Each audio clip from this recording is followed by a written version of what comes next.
Hello everyone, this is the second lecture on chemical bonding and molecular structure, and in this lecture we are going to discuss covalent bond. As you know, in previous lecture we have already discussed ionic bonds. So let's see what is the meaning of covalent bond. So covalent bond is the force of attraction between the atoms which comes into existence due to sharing of electrons between the two atoms. So you can say the covalent bonds are formed due to sharing of electrons between two atoms. So let's see with the help of examples how the formation of covalent bonds take place. For example, in H2 molecule, so we can take the help of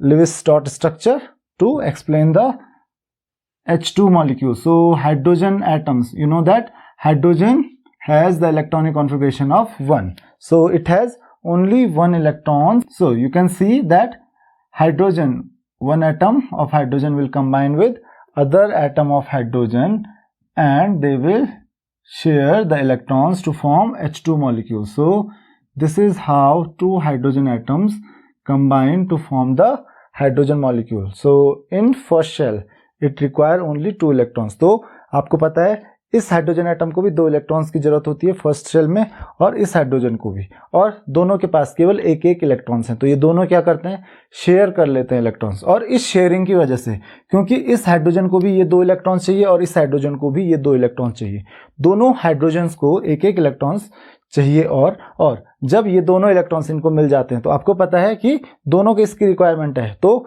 न तो ये hydrogen atom इसको छोड़ के जा सकता है, न ही दूसरा हाइड्रोजन एटम इस इलेक्ट्रॉन पेयर को छोड़ के जा सकता है. और इसी की वजह से इन दो हाइड्रोजन एटम्स के बीच में जो फोर्स ऑफ अट्रैक्शन है वही क्या है, कोवेलेंट बॉन्ड है. अब और एग्जांपल्स हम देख लेते हैं, जैसे ऑक्सीजन मॉलिक्यूल. तो ऑक्सीजन मॉलिक्यूल में क्या होता है, इलेक्ट्रॉनिक कॉन्फ़िगरेशन क्या होता है, तो electronic configuration of oxygen atom वो क्या होता है, दैट इज 2,6, जो जनरल होता है जब हम फर्स्ट शेल और सेकंड शेल की बात करते हैं. और अदरवाइज आपको पता है that is 1s2 2s2 2p4. तो सेकंड शेल में कितने इलेक्ट्रॉन्स हो गए, 6 इलेक्ट्रॉन्स हो गए ऑक्सीजन एटम के. तो सेकंड शेल में देखिए 6 इलेक्ट्रॉन्स, 1 2 3 4 5 6. तो इसको 2 इलेक्ट्रॉन्स और चाहिए होंगे. तो दूसरा जो ऑक्सीजन एटम होगा उसके पास भी 6 इलेक्ट्रॉन्स होंगे, इसको भी 2 इलेक्ट्रॉन्स और चाहिए. तो ये दोनों क्या करेंगे, शेयर करेंगे इन दोनों इलेक्ट्रॉन्स को. तो ये दोनों इलेक्ट्रॉन जब शेयर होंगे तो इसका जो 8 इलेक्ट्रॉन्स हैं वो कंप्लीट हो चुके हैं और इसके भी 8 इलेक्ट्रॉन्स कंप्लीट हो चुके हैं. तो इस तरीके से जो ऑक्सीजन मॉलिक्यूल है वो फॉर्म होता है. आप और भी एग्जांपल्स देख सकते हो, जैसे नाइट्रोजन मॉलिक्यूल. तो नाइट्रोजन का आपको इलेक्ट्रॉनिक कॉन्फ़िगरेशन पता है. इलेक्ट्रॉनिक कॉन्फ़िगरेशन ऑफ नाइट्रोजन वो कितना होता है, वो होता है 1s2 2s2 2p3. तो सेकंड शेल में कितने इलेक्ट्रॉन्स हो गए, टोटल 5. तो आप देख सकते हो नाइट्रोजन 1 2 3 4 5. उसी तरीके से दूसरा नाइट्रोजन जो होगा 1 2 3 4 5. तो 5 इलेक्ट्रॉन्स ऑलरेडी हैं, इसको 3 इलेक्ट्रॉन्स की जरूरत और है. तो ये क्या करेंगे, 3 इलेक्ट्रॉन्स शेयर करेंगे आपस में. तो यहाँ पे आप देख सकते हो ये एक एक इलेक्ट्रॉन पेयर शेयर कर रहे हैं, मीन्स एक एक इलेक्ट्रॉन शेयर कर रहे हैं, तो टोटल 1 इलेक्ट्रॉन पेयर शेयर हो रहा है. और यहाँ पे आप बोल सकते हो, इसको आप इस तरीके से डिनोट कर सकते हो, ये जो बॉन्ड है, एक बॉन्ड को हम एक डैश से शो करते हैं. तो एक डैश का मतलब है 1 इलेक्ट्रॉन पेयर शेयर हो रहा है. उसी तरीके से ऑक्सीजन मॉलिक्यूल की बात करें तो हम यहाँ पे 2 डैश यूज करेंगे.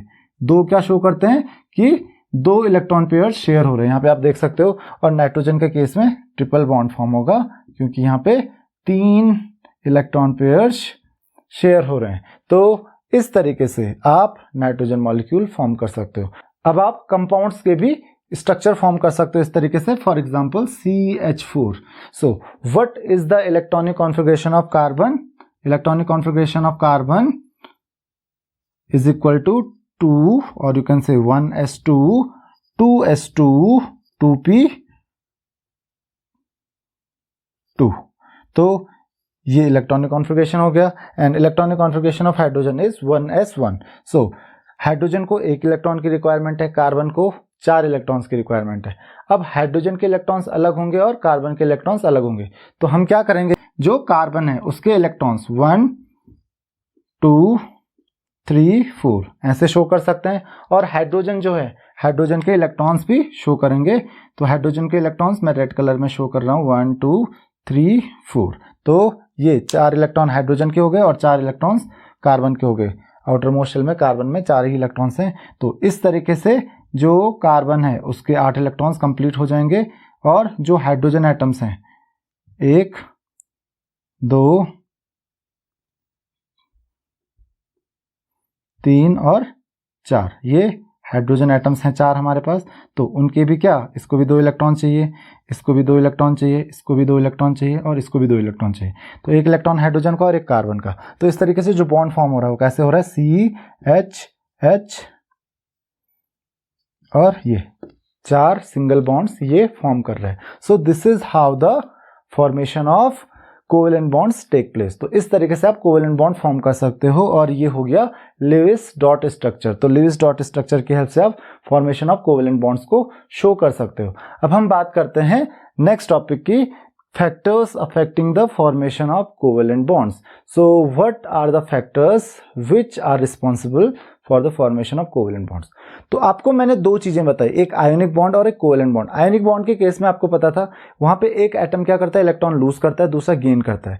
तो ऐसी कंडीशंस वहां पे बननी चाहिए कि एक एटम इलेक्ट्रॉन गेन कर पाए और दूसरा लूज कर पाए। अगर ऐसी कंडीशंस नहीं बनती हैं तो ऑब्वियसली जो आयोनिक बॉन्ड होता है उसका बनना डिफिकल्ट हो जाता है। यहां पे प्रॉब्लम क्या है, यहां पे कोई भी एटम न तो इलेक्ट्रॉन गेन करेगा न ही लूज करेगा। यहां पे क्या करते हैं, वो शेयर करते हैं। और शेयर तभी होते हैं जब कोई भी एटम न तो इलेक्ट्रॉन गेन करने के लिए तैयार है और न ही लूज करने के लिए तैयार है। तो चलिए देखते हैं कि ऐसी कंडीशंस कब बनती हैं। The first is high ionization enthalpy.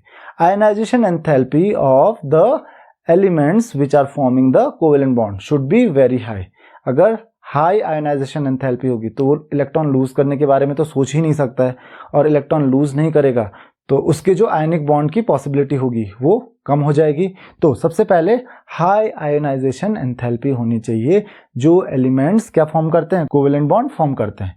उसी तरीके से second is comparable electron gain enthalpy. So electron gain enthalpy दोनों की क्या होनी चाहिए, कंपेरेबल होनी चाहिए, मतलब आसपास होनी चाहिए। किसी की ऐसी नहीं होनी चाहिए कि किसी की बहुत ज़्यादा है और किसी की बहुत कम है। तो इलेक्ट्रॉन गेन एंथैल्पी अगर दोनों की क्या है, कंपेरेबल होगी, तो दोनों की इलेक्ट्रॉन गेन करने की टेंडेंसी क्या होगी, वो भी आसपास होगी। अदरवाइज ऐसे में क्या होगा, ऐसा नहीं हुआ तो एक एटम क्या करेगा, एक के इलेक्ट्रॉन गेन करने की टेंडेंसी बहुत ज़्यादा होगी, दूसरे की कम होगी। तो क्या करेगा, जिसकी टेंडेंसी ज़्यादा होगी वो जो इलेक्ट्रॉन पेयर शेयर होगा उसको अपनी तरफ अट्रैक्ट कर सकता है और वो बॉन्ड क्या बन सकता है, आयनिक बॉन्ड बन सकता है। तो the second that is comparable electron gain enthalpy. जरूरी नहीं एग्जैक्टली इक्वल हो, फिर भी आसपास होनी चाहिए। The third is small electronegativity difference. You know that what is electronegativity? Electronegativity is the tendency to attract the shared pair of electrons. तो electronegativity का डिफरेंस क्या होना चाहिए, बहुत कम होना चाहिए दोनों एटम्स में। क्यों बहुत कम होना चाहिए, क्योंकि अगर मान लेते हैं एक एटम, 2 एटम्स क्या कर रहे हैं यहाँ पे, बॉन्ड फॉर्म कर रहे हैं, जैसे HCl के केस में होता है। तो HCl के केस में क्या होता है कि अगर 2 एटम्स बॉन्ड फॉर्म कर रहे हैं तो एक की इलेक्ट्रोनेगेटिविटी बहुत ज़्यादा है और दूसरे की ना के बराबर, दूसरे की बहुत कम है। तो उसकी वजह से क्या होगा, ये क्या करेगा, एक एटम इस इलेक्ट्रॉन पेयर को अपनी तरफ अट्रैक्ट करने की कोशिश करेगा और ये उसको अपोज भी नहीं कर पाएगा। क्यों? क्योंकि इसकी इलेक्ट्रोनेगेटिविटी बहुत कम है। तो उसकी वजह से क्या होगा, ये दोनों इलेक्ट्रॉन जो शेयर हो रहे हैं वो दोनों एक ही एटम के पास जा सकते हैं। तो इसीलिए इलेक्ट्रोनेगेटिविटी डिफरेंस जितना कम होगा, कोवेलेंट बॉन्ड फॉर्म होने की पॉसिबिलिटी उतनी ज़्यादा होगी। Next is small internuclear distance. जो न्यूक्लियस हैं और यू कैन से जो एटम्स हैं उनके बीच में जो डिस्टेंस होता है, जो मॉलिक्यूल फॉर्म कर रहे हैं, जो बॉन्ड फॉर्म कर रहे हैं, वो कम होना चाहिए। तो कम होगा तो इजीली क्या बनेगा, आपका कोवेलेंट बॉन्ड फॉर्म होगा।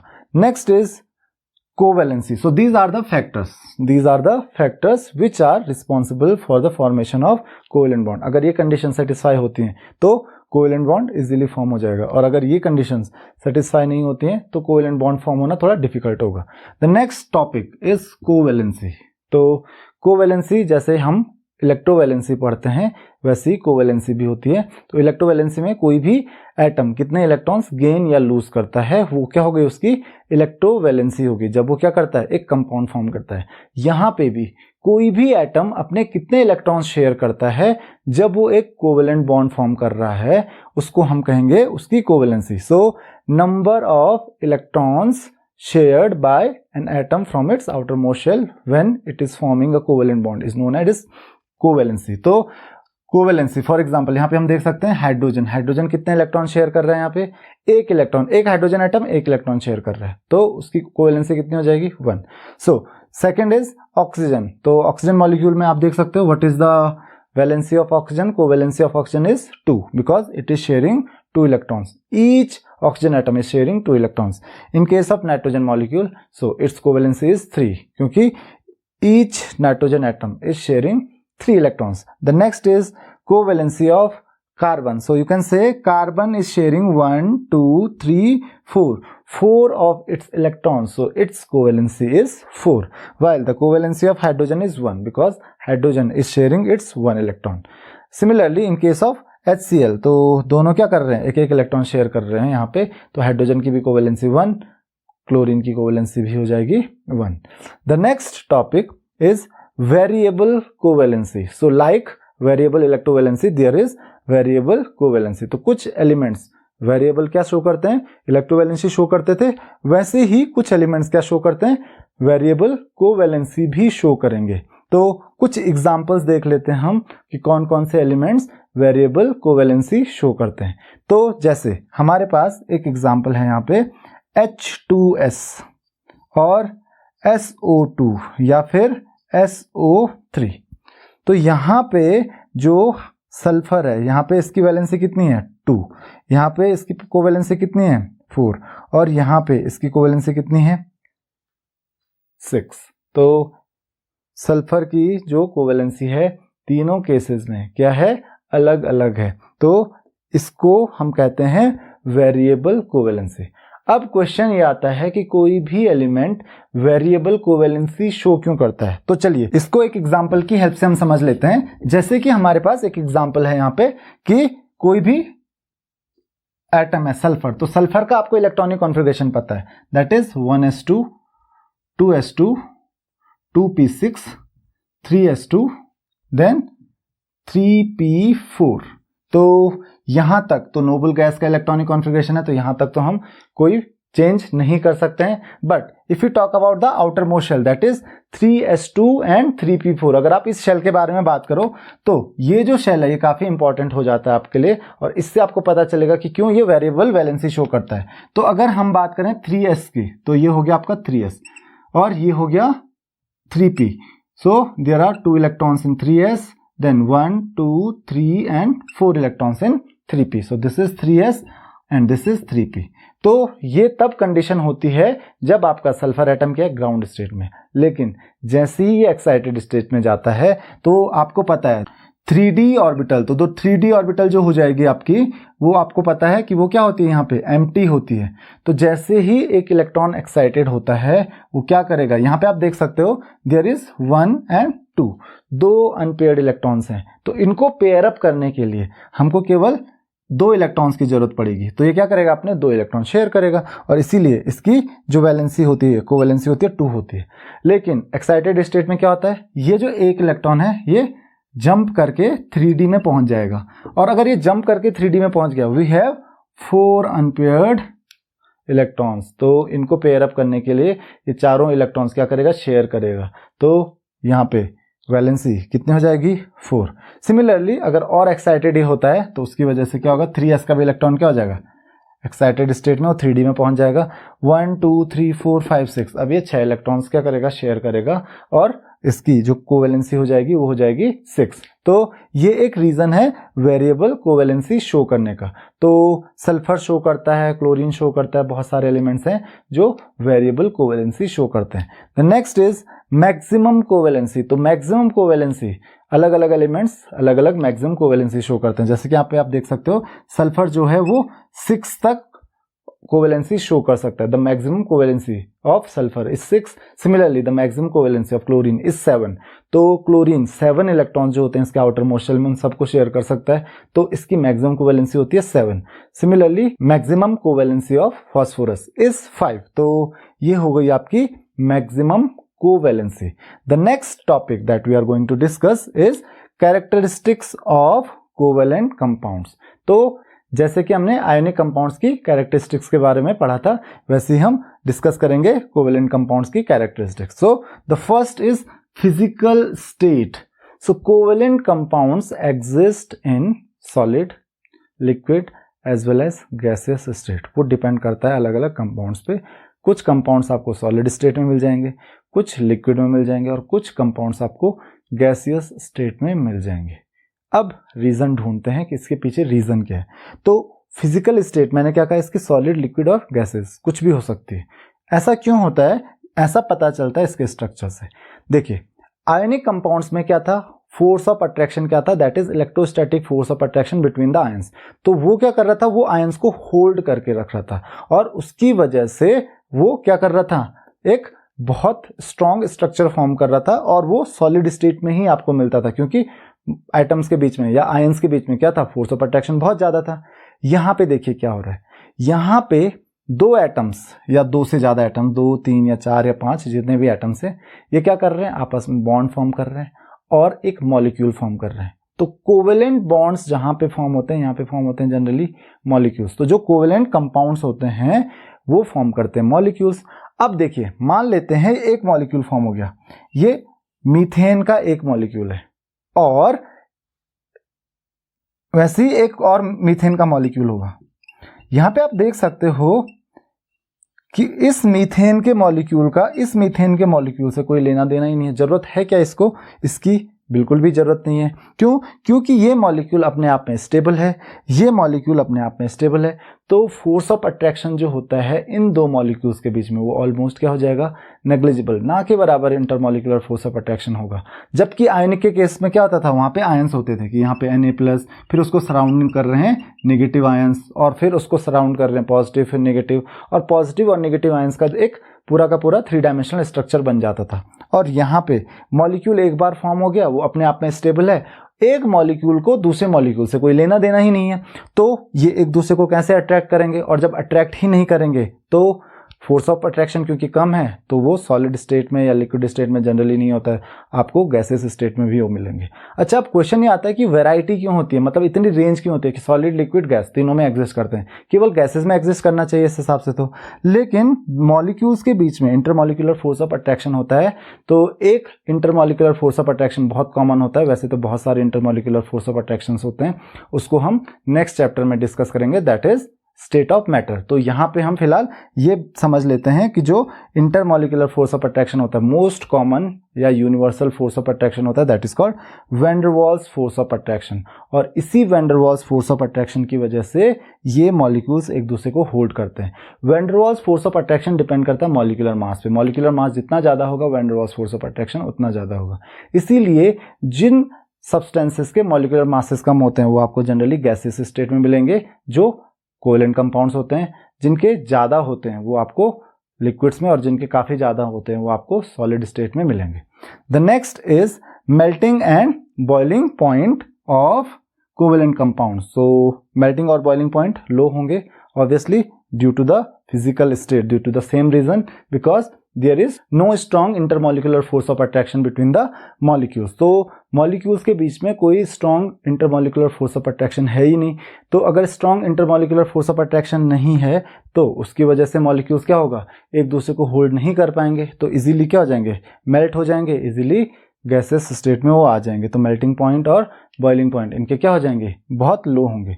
The next is solubility. तो इसकी सॉल्युबिलिटी, जो आपके कोवेलेंट कंपाउंड्स होते हैं, इनकी सॉल्युबिलिटी वाटर के साथ कैसे होती है, तो आपको एक टर्म याद रखनी है, that is condition of like dissolve like. जो जैसे कंपाउंड्स होते हैं, जो जैसे सॉल्यूट्स होते हैं, वो वैसे ही सॉल्वेंट्स में डिजॉल्व होते हैं।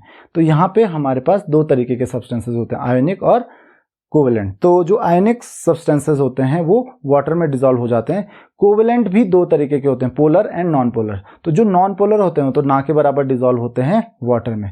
Polar up to some extent dissolve हो जाते हैं वाटर में। So we will study in details what are polar and what are non polar compounds. So solubility depend करता है नेचर पे, पोलर है या फिर नॉन पोलर है। The next is nature of covalent compounds. So they are neither hard nor brittle. ये hard और brittle नहीं होते हैं। क्यों नहीं होते हैं? अगर ये सॉलिड्स फॉर्म करते हैं तो बहुत ज़्यादा हार्ड या फिर ब्रिटल सॉलिड्स आपको नहीं मिलेंगे। क्यों नहीं मिलेंगे? क्योंकि इंटरमॉलिक्यूलर फोर्स ऑफ अट्रैक्शन बहुत ज़्यादा होता है नहीं, तो उसकी वजह से हार्ड या ब्रिटल नहीं होंगे। The next is electrical conductivity. So generally the covalent compounds are poor conductor of electricity. Electricity के क्या होते हैं? बहुत पोअर कंडक्टर होते हैं, अच्छे कंडक्टर्स नहीं होते हैं। क्योंकि आपको पता है इलेक्ट्रिसिटी कंडक्ट करने के लिए चाहिए होता है चार्ज। अब ये चार्ज कहाँ से लेके आएंगे? ये तो अपने आप में स्टेबल है ना, इनके पास इलेक्ट्रॉन्स हैं जो इलेक्ट्रिसिटी कंडक्ट कर सकें, तो ये इलेक्ट्रॉन्स भी नहीं दे सकते हैं इलेक्ट्रिसिटी कंडक्ट करने के लिए। और न ही ये कोई आयंस फॉर्म करते हैं कि अगर आयंस ही फ्लो हो गए तो भी इलेक्ट्रिसिटी फ्लो हो सकती है, तो ये आयंस भी नहीं फॉर्म करते हैं। तो इसकी वजह से ये जनरली क्या होते हैं? पुअर कंडक्टर होते हैं इलेक्ट्रिसिटी के। And the next is molecular reaction. तो मॉलिक्यूल्स के बीच में रिएक्शन कैसे होती है? तो यहाँ पे देखिए एक सीक्वेंस है। वहां पे क्या हो रहा था? जब आयनिक कंपाउंड्स हैं तो आयंस हैं, आयंस के बीच में अगर इंटरेक्शन होगा तो वो इंटरेक्शन काफी फास्ट होता है क्योंकि आयंस ऑलरेडी बने हुए हैं। यहाँ पे क्या होता है? मॉलिक्यूल है, एक मॉलिक्यूल को दूसरे मॉलिक्यूल के साथ रिएक्ट करना है तो क्या होगा? पहले उसको बॉन्ड ब्रेक करना पड़ेगा, अपना खुद का बॉन्ड ब्रेक करना पड़ेगा, और अपना खुद का बॉन्ड ब्रेक करके किसी दूसरे एटम के साथ वो बॉन्ड फॉर्म करेगा। तो पहले उसको बॉन्ड ब्रेक करना पड़ेगा, फिर बॉन्ड फॉर्म करना पड़ेगा। तो ये क्या है? काफी लंबा प्रोसेस है। So therefore generally the molecular reactions are quite slow reactions. तो मॉलिक्यूलर रिएक्शंस इस वजह से क्या होती हैं? काफी स्लो रिएक्शंस होती हैं। However not all molecular reactions are very slow, but in general trend the molecular reactions are very slow reactions. So these are the characteristics of covalent compounds. Now there are some characteristic parameters of covalent bond, or we can say bond parameters. तो bond parameters कुछ ऐसे parameters होते हैं जिससे हम किसी covalent bond की characteristics के बारे में पता कर सकते हैं. So the first of them is bond enthalpy. So what is the bond enthalpy? Bond enthalpy is the amount of energy required to break 1 mole of bond of same kind to separate the bonded atoms into the gaseous state. तो ये क्या कहता है? Bond enthalpy क्या होती है? Bond enthalpy वो energy होती है, वो अमाउंट ऑफ एनर्जी होती है जितनी हमको चाहिए होती है किस चीज के लिए? एक मोल बॉन्ड्स को ब्रेक करने के लिए। और वो बॉन्ड्स क्या होने चाहिए? एक जैसे होने चाहिए। तो सेम काइंड के एक मोल बॉन्ड को ब्रेक करने के लिए आपको जितनी अमाउंट ऑफ एनर्जी की रिक्वायरमेंट होती है उसी को हम क्या कहते हैं? बॉन्ड एंथैल्पी कहते हैं। तो इसका मतलब बॉन्ड को ब्रेक करने के लिए क्योंकि जो एनर्जी रिक्वायर्ड होती है उसको बॉन्ड एंथैल्पी कहते हैं। तो ऑब्वियसली अगर बॉन्ड को ब्रेक करने के लिए एनर्जी ज्यादा चाहिए होगी तो इसका मतलब क्या है? वो बॉन्ड उतना ज्यादा स्ट्रांग है। तो बॉन्ड एंथैल्पी ये बताएगा आपको कि वो बॉन्ड कितना स्ट्रांग है। जितनी ज्यादा बॉन्ड एंथैल्पी होगी इसका मतलब क्या होगा? बॉन्ड उतना ज्यादा स्ट्रांग होगा। Now the factors on which bond enthalpy depends. तो बॉन्ड एंथैल्पी कौन कौन से फैक्टर्स पे डिपेंड करती है? पहला size of atoms and the second is multiplicity of bond. तो दोनों के बारे में डिस्कस कर लेते हैं। साइज ऑफ एटम्स क्या हुआ और मल्टीप्लिसिटी ऑफ बॉन्ड्स क्या हुआ। देखिए साइज ऑफ एटम पे बॉन्ड एंथैल्पी कैसे डिपेंड करेगी। तो मैंने जैसे कि आपको बताया कि बॉन्ड एंथैल्पी होती क्या है कि जितनी अमाउंट ऑफ एनर्जी आपको चाहिए होती है एक मोल बॉन्ड को ब्रेक करने के लिए। अब अगर एनर्जी ज्यादा चाहिए इसका मतलब बॉन्ड स्ट्रांग है। बॉन्ड स्ट्रांग होगा तो ज्यादा एनर्जी चाहिए होगी, बॉन्ड वीक होगा तो कम एनर्जी चाहिए होगी। ये साइज ऑफ एटम पे किस तरीके से डिपेंड करता है? देखिए साइज ऑफ एटम जितना ज्यादा होगा एटम्स क्या होंगे? उतने दूर होंगे एक दूसरे से, या फिर उनके न्यूक्लियस क्या होंगे? उतने दूर होंगे एक दूसरे से। और उसकी वजह से क्या होगा? जो बॉन्ड होगा वो उतना वीक होगा क्योंकि बॉन्ड जितने दूर होंगे, मान लेते हैं ये एक एटम है, ये दूसरा एटम है, तो इनका साइज जैसे जैसे बढ़ता जाएगा वो एक दूसरे को होल्ड करना उनके लिए क्या होता जाएगा? उतना मुश्किल होता जाएगा, बॉन्ड उतना वीक होता जाएगा। और बॉन्ड वीक होगा तो ज़्यादा एनर्जी आपको चाहिए नहीं होगी, तो बॉन्ड एंथैल्पी क्या हो जाएगी? कम हो जाएगी। तो इसका मतलब साइज एटम्स का जितना कम होगा बॉन्ड एंथैल्पी उतनी ज़्यादा होगी। The second is multiplicity of bonds. कोई भी दो एटम सिंगल बॉन्ड फॉर्म करते हैं, डबल करते हैं या फिर ट्रिपल करते हैं, तो सिंगल बॉन्ड फॉर्म करते हैं या फिर डबल करेंगे या फिर ट्रिपल करेंगे, उस पर भी डिपेंड करेगी बॉन्ड एंथैल्पी। मान लेते हैं कार्बन कार्बन है, तो ये सिंगल बॉन्ड भी फॉर्म करते हैं, दो कार्बन एटम डबल बॉन्ड भी फॉर्म करते हैं, दो कार्बन एटम्स ट्रिपल बॉन्ड्स भी फॉर्म करते हैं। तो एक सिंगल बॉन्ड को ब्रेक करना क्या होता है, इजी होता है। तो सिंगल बॉन्ड की बॉन्ड एंथैल्पी क्या होती है, लो होती है, जबकि डबल बॉन्ड की हाई होती है और ट्रिपल बॉन्ड की और ज़्यादा हाई होती है। मतलब मल्टीप्लिसिटी जितनी ज़्यादा होगी बॉन्ड की, जितना सिंगल से डबल या डबल से ट्रिपल होगा, तो मल्टीप्लिसिटी ज़्यादा होगी तो बॉन्ड एंथैल्पी भी ज़्यादा होगी, क्योंकि जितना ज़्यादा मल्टीप्लिसिटी होगी बॉन्ड की, अगर डबल या ट्रिपल बॉन्ड फॉर्म करता है तो ओवरलैपिंग जो इन्वॉल्वमेंट होगा एटम्स का एक दूसरे के साथ, वो क्या होगा, उतना ज़्यादा होगा, और उसकी वजह से जो बॉन्ड बनेगा वो उतना ज़्यादा स्ट्रांग होगा। स्ट्रांग होगा तो उसको ब्रेक करना उतना डिफिकल्ट होगा। तो ट्रिपल बॉन्ड को ब्रेक करना ज़्यादा डिफिकल्ट होता है देन डबल बॉन्ड को और सबसे सिंगल बॉन्ड को ब्रेक करना। तो ये दो फैक्टर्स थे जिन पे मेनली बॉन्ड एंथैल्पी डिपेंड करती है। The next parameter is bond length. So what is the bond length? Bond length is the distance between the nuclei of two bonded atoms. तो मान लेते हैं ये दो एटम्स आपस में एक बॉन्ड फॉर्म कर रहे हैं, इनके न्यूक्लियाई के बीच में जो डिस्टेंस होगा, इनके न्यूक्लियाई के सेंटर के बीच में, तो यहाँ पे सेंटर में इसका न्यूक्लियस होगा, यहाँ पे इसका न्यूक्लियस होगा, तो इनके न्यूक्लियस के सेंटर के बीच का जो डिस्टेंस होगा, तो यहाँ से यहाँ का डिस्टेंस, ये क्या हो गया, बॉन्ड लेंथ हो गया। तो बॉन्ड लेंथ किस किस चीज पे डिपेंड करता है, again size of atom and multiplicity of bond. तो इन्हीं दो फैक्टर्स पे ये भी डिपेंड करेगा। कैसे, साइज ऑफ एटम जितना ज्यादा होगा, आप देख सकते हो साइज ऑफ एटम जितना ज्यादा होगा बॉन्ड लेंथ उतनी ज्यादा होगी। तो साइज ऑफ एटम पे तो डिपेंड करेगा ही करेगा। And the second is multiplicity of bonds. तो मल्टीप्लिसिटी पे किस तरीके से डिपेंड करेगा, मल्टीप्लिसिटी जितनी ज़्यादा होगी, मतलब single double triple, triple bond जो होगा उसकी बॉन्ड लेंथ सबसे कम होगी, डबल की उससे थोड़ा ज़्यादा और सिंगल की सबसे ज़्यादा होगी। ऐसा क्यों, क्योंकि जितनी ज़्यादा मल्टीप्लिसिटी होगी बॉन्ड की, बॉन्ड्स क्या होंगे एक दूसरे के उतना क्लोज आएंगे, और अगर बॉन्ड्स जो एटम्स होंगे वो एक दूसरे के जितना क्लोज आएंगे तो उसकी वजह से बॉन्ड लेंथ क्या होगा, उनके बीच का डिस्टेंस उतना कम होता जाएगा। तो इन्वॉल्वमेंट जितना ज़्यादा होगा इलेक्ट्रॉन्स का, मल्टीप्लिसिटी जितनी ज़्यादा होगी बॉन्ड्स की, ओवरलैपिंग उतनी ज़्यादा होगी, बॉन्ड लेंथ उतनी कम होती जाएगी। ट्रिपल बॉन्ड की बॉन्ड लेंथ सबसे कम होगी, फिर डबल बॉन्ड की और देन सिंगल बॉन्ड की। So this is the bond length. And one more thing, that is bond angle.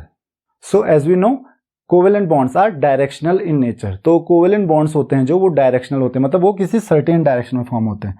सो जैसे कि ऑक्सीजन हाइड्रोजन के साथ जो बॉन्ड फॉर्म करता है, तो यहाँ पे ये एक शेयर्ड पेयर ऑफ इलेक्ट्रॉन होगा, यहाँ पे एक दूसरा शेयर्ड पेयर ऑफ इलेक्ट्रॉन होगा। Now you can say the lining joining these two shared pair of electrons and the angle between the line joining these two shared pair of electrons is known as bond angle. तो ये क्या हो गया आपका, bond angle हो गया। तो bond angle generally यहाँ पे जो बॉन्ड एंगल आपको मिलेगा दैट इज अबाउट 104.5 डिग्री। तो ये इसका क्या हो गया, बॉन्ड एंगल हो गया। तो ये तीन पैरामीटर्स हमारे लिए बहुत इंपॉर्टेंट है। First is bond enthalpy, second is bond length and third is bond angle. So this is all in this lecture. If you have any queries, you can ask your questions in comment section. Thank you very much.